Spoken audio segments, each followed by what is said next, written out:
राक्षस हैं, चाहे कांग्रेसी हो और चाहे इधर जो है तो सपाई हो और चाहे एनसीपी जैसे जो है तो शरद पवार जैसे देश के गद्दार जयचंद हो।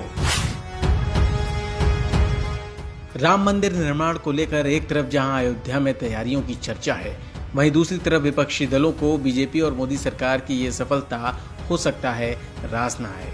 शायद यही वजह है कि ऐसे समय में जब ये खबर आ रही है कि पीएम मोदी 5 अगस्त को श्री राम मंदिर निर्माण के भूमि पूजन में अयोध्या जा सकते हैं, एनसीपी प्रमुख शरद पवार का बयान आ जाता है। उन्होंने केंद्र सरकार पर निशाना साधने की कोशिश की। उन्होंने कहा कि हमें ये फैसला करना होगा कि क्या ज्यादा जरूरी है। कोरोना को खत्म करने के लिए सरकार को काम करना चाहिए, यही उसकी प्राथमिकता में होना चाहिए। यही नहीं, शरद पवार ने आगे कहा कि कुछ लोग सोचते हैं कि राम मंदिर बनाने से कोरोना खत्म हो जाएगा।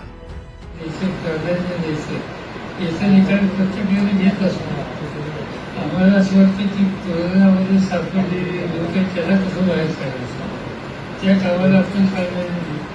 काही लोकांना असं वाटत असेल की मंदिर बांधून कदाचित कोरोना जाईल आणि त्या बघण्याने कदाचित त्याने हा काही तो घेतला असावा, मला माहिती नाही, काळजी मला माहिती। पण आमच्या दृष्टीने आम्हाला कोरोना हे संकट महत्त्वाचं वाटतं आणि कोरोनाच्यामुळं हे जे लॉकडाऊन आणि या सगळ्या गोष्टी होत आहेत त्याचा सवन अडचणीचं करणं होतं, छोट्या मोठ्या व्यवसायांच्या करणं होतं, त्याची आम्हाला चिंता आहे आणि राज्य आणि केंद्र सरकारने त्या गोष्टीत अधिक लक्ष घालावं असा आमचा आग्रह।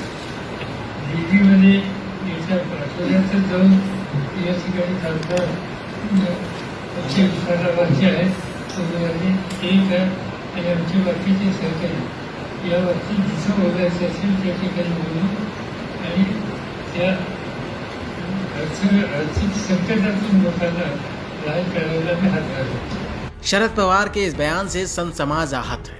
महंत परमहंस दास ने पलटवार किया है। उन्होंने शरद पवार पर तीखा हमला बोला और उनकी तुलना राक्षस और जयचंद से कर डाली। एनसीपी नेता शरद पवार ने जो कहा है कि इस समय देश वैश्विक महामारी से गुजर रहा है, इस दौर में जो है मोदी जी के आने पर जो उसने जो है कटाक्ष किया है, यह बेहद निंदनीय है। यह इस बात को जो है दर्शाता है कि हर युग में राक्षस होते हैं। इस समय जो राम मंदिर के विरोधी हैं वही राक्षस हैं, चाहे कांग्रेसी हो और चाहे इधर जो है तो सपाई हो और चाहे एनसीपी जैसे जो है तो शरद पवार जैसे देश के गद्दार जयचंद हो। जिस तरह से रावण ने मर्यादा पुरुषोत्तम भगवान श्री राम का विरोध किया तो पूरे कुल खानदान का विनाश हो गया था, रावण कुल को रोबनिहारा। उसी तरह से राम मंदिर का विरोध करने के कारण कांग्रेस विनाश के कगार पर पहुंच गई है और सपा ने जब गोली चलाया तब से चाचा भतीजा में, बाप बेटा में घमासान मचा हुआ है। इनका भी विनाश जो है बिल्कुल तय हो गया है। और जिस तरह से शरद पवार ने कहा है, ये सब कुछ ही दिनों में इस तरह से विनष्ट हो जाएंगे जैसे सूर्य के उदय होने पर अंधेरा खत्म हो जाता है। और राक्षस तो हर युग में होते हैं। पहले भी जब ऋषि मुनि यज्ञ करते थे तो राक्षस लोग आके हड्डी डालते थे। और मर्यादा पुरुषोत्तम भगवान श्री राम जिस तरह से मानवता और भारतीय संस्कृति के आदर्श हैं, उसी तरह से भारतीय जनता पार्टी के लोग जो है देवता हैं और राम विरोधी जितने हैं, राम मंदिर के विरोधी, वो सब राक्षस हैं।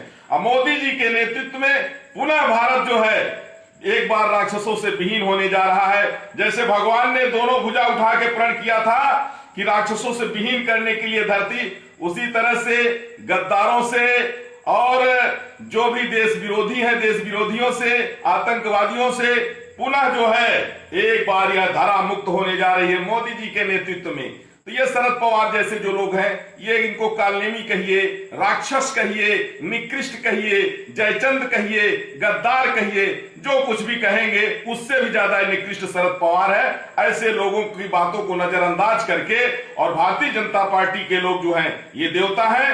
राष्ट्रीय स्वयंसेवक संघ और भारतीय जनता पार्टी निश्चित रूप से ये लोग मिल करके और राम मंदिर की लड़ाई को लड़े हैं और मोदी जी का जो यहाँ आगमन हो रहा है उससे पूरा देश हर्षित है। और मोदी जी के आने से मोदी जी भूमि पूजन करेंगे, आधारशिला रखेंगे और उसी दिन से राम राज की शुरुआत हो जाएगी और जितने राक्षस हैं अपने आप जो है खत्म हो जाएंगे। जय श्री राम, भारत माता की जय, वंदे मातरम।